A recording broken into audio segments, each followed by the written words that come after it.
We can all agree that flying is a headache always, but flying will now be even worse as flight reductions kick off at dozens of airports all across the country. Those airports include regionally LAX, Ontario International Airport. We've got Rachel live in Ontario with more on what we might all expect. Rachel, good morning.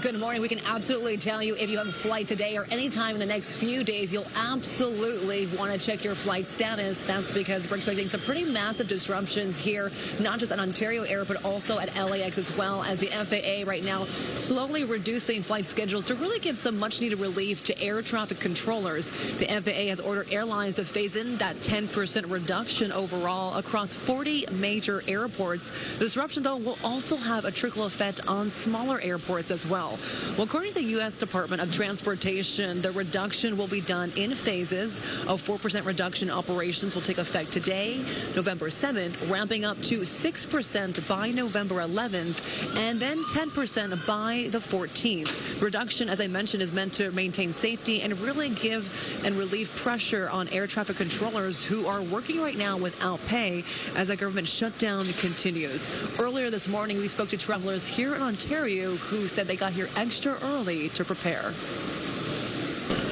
What can you do?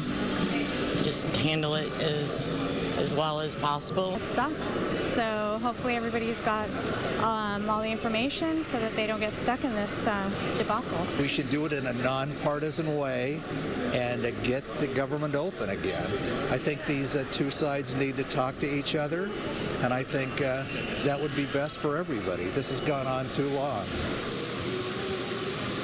Now, LAX right now, 50 delays and a total of 52 cancellations for now. We also checked with John Wayne in Orange County. They have 14 delays and 6 cancellations. Now, back here live at Ontario International Airport, they have a total of 4 delays and 8 cancellations today. And one of the concerns many people I talked to this morning say they're worried that this will drag on the next few weeks into the holiday season. So hopefully, you guys, this is all done with regarding the delays and cancellations, because we know it's going to get busier as we get closer to Thanksgiving.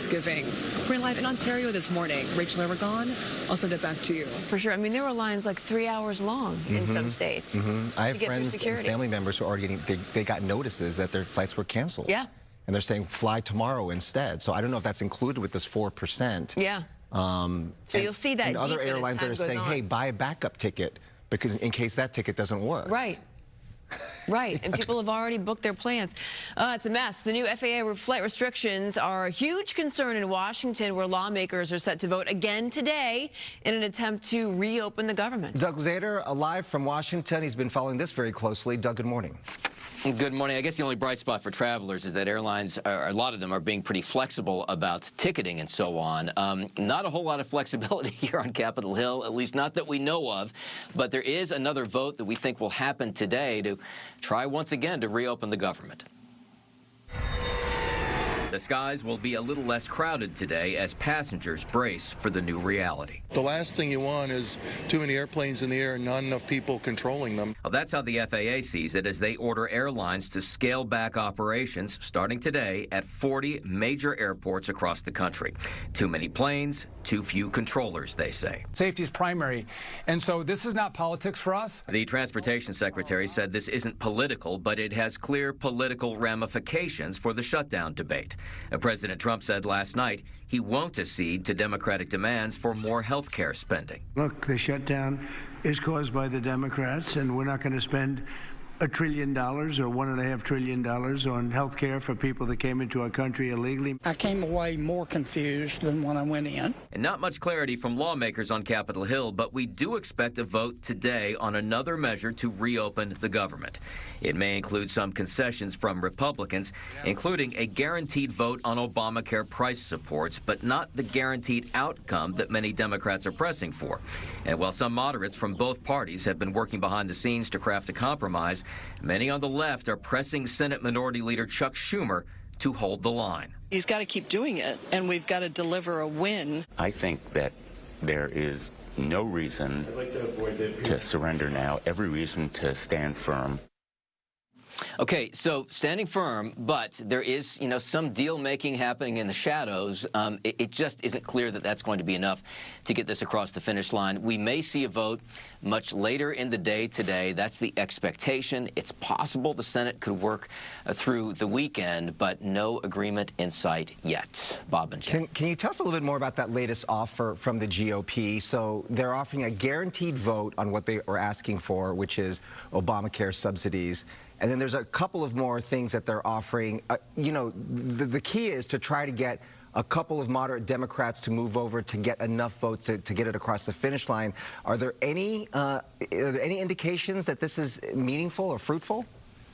There are a number of moderate Democrats that are desperately searching for an off-ramp to end this. So Republicans are trying to do what they can to offer as little as possible to still get those folks to come across.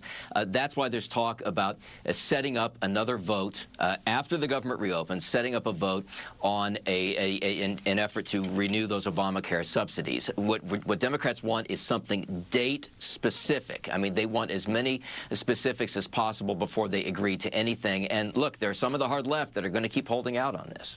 I also saw something this morning that when it comes to those flight delays and what's happening with the TSA, only 20% of Americans fly once a year, and then 40%, or it's the other way around, 40% fly once a year, 20% fly multiple times a year. So the thought is, if Democrats aren't persuaded by, for example, the loss of SNAP benefits, where you have 1 in 8 Americans losing those benefits, then they wouldn't really be persuaded by the flight delays either. Yeah, Jen, that's a good point. I'll go back to something that Bob said, though, talking about family members. It's not just the person on the flight that's impacted. Right. It's everyone around them. So there is kind of that multiplier effect as well. Mm-hmm. Yeah. All right, let's see if there are any changes this Friday, which almost seems doubtful, but we'll see. Doug is there live for us in Washington. We appreciate it, Doug. Thank you. Thank you, Doug.